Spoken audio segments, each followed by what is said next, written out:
Hello and welcome to part 2 of Superman in Media. This video will detail the history of early live-action Superman movies and TV shows from both Kirk Alyn and George Reeves.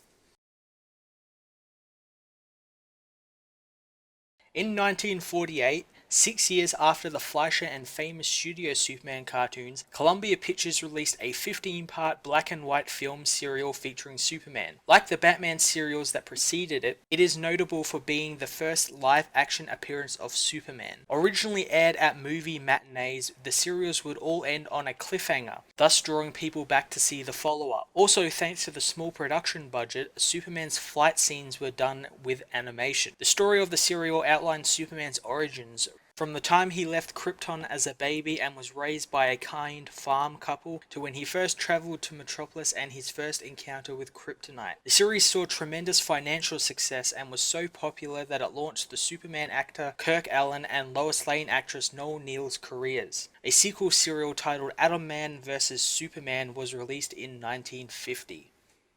After the wide success of the first run of serials, Columbia set out to make a sequel consisting of another 15 serials. The sequel featured the original cast from the first serials as well as the introduction of new characters such as Lex Luthor. The series saw Lex Luthor posing as Atom Man, who blackmails Metropolis with a series of machines to destroy the city. Perry White assigns Lois Lane, Jimmy Olsen, and Clark Kent to the story. The series saw similar success to the first one, but some thought the series too gimmicky and gadget-prone than the first one, while others found it too cheap.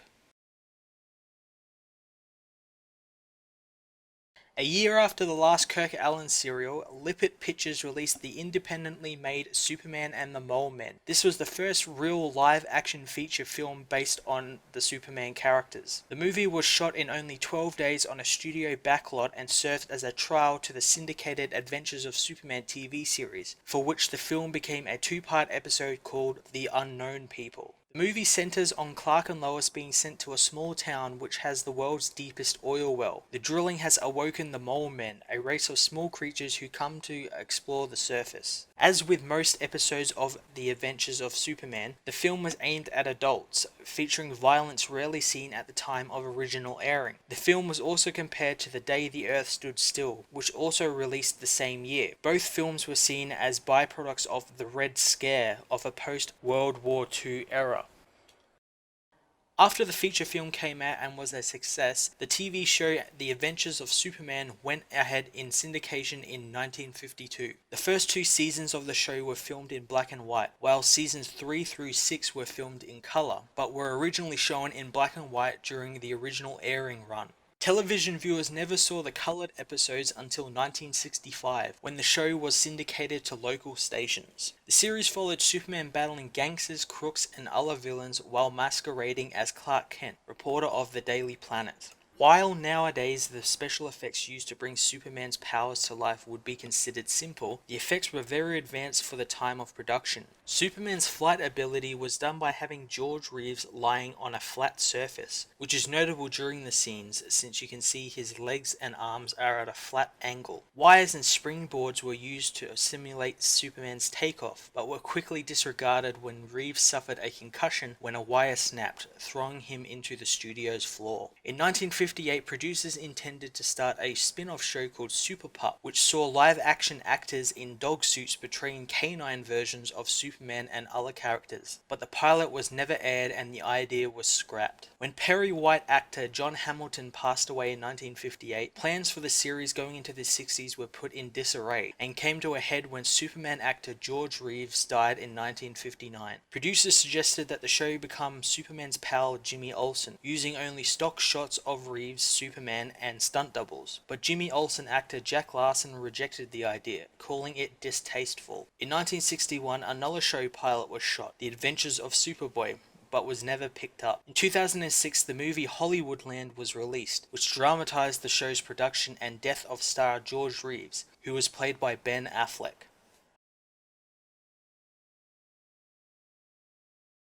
Now, the Kirk Alyn and George Reeves Superman serials weren't something I saw straight away. They were something I saw probably after about 10 years of like reading the comics and, watching Christopher Reeves Superman and like the Lois and Clark stuff and everything. And I saw it because they used to play the George Reeves one in sort of like a two-show block with the Adam West Batman. They had the Batman and then they had the Superman, the Adventures of Superman. And I actually had to look up the Kirk Alyn stuff a little later on, with YouTube and everything, since I saw some of the stuff on YouTube and couldn't really see anything of it on TV or anything since is so old and everything. But I really liked them. I thought they were pretty cool, and obviously they are a product of their time. They're not these big wow effects that you see in like current TV shows like Agents of Shield, Flash, Smallville, stuff like that. They were very very limited budgets and everything, but I still really enjoyed them. They had sort of heart and charisma and everything. George Reeves playing Superman and Clark Kent was really great. Kirk Alyn was really great. I really liked his portrayal as well. Really simple, but sort of had this weird charm. It's kind of hard to explain, but I really liked it. I thought it was pretty cool, and I'm gonna have to like go back and watch them because I haven't watched them in years. And I know they're like come out on DVD in a bunch of different sets.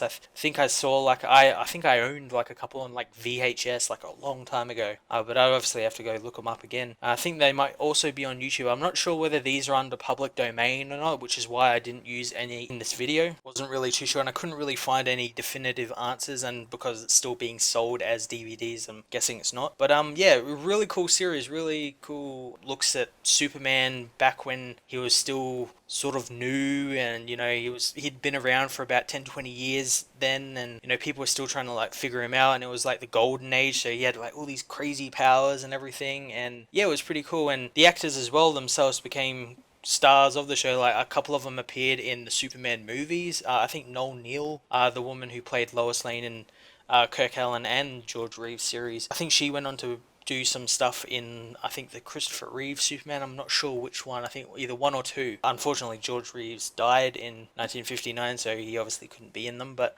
yeah, it was pretty great. And I also, Hollywoodland, I mentioned it at the end. I suggest people actually go watch that movie. It's actually a really great movie. Ben Affleck, Adrian Brody, really cool movie. Gives us a little bit of insight. I'm sure some of it obviously is dramatized, but there's obviously like truths in there as well. But yeah, really cool, and both are really cool series. I suggest you go check them out, whether it be on YouTube. I'm sure there's episodes on YouTube somewhere, or like go buy the DVDs. They're probably dirt cheap at the moment because they're so old. But yeah, really cool series. I suggest everyone go pick it up. But yeah, that's it for another part of Superman in media. Hope you guys enjoyed it. I've got some more parts coming. I actually sat down and sort of listed out what all the parts are. I'm not going to say what parts are where. I'm going to keep that a little bit of a surprise. But expect the next part very soon. I hope you enjoyed it.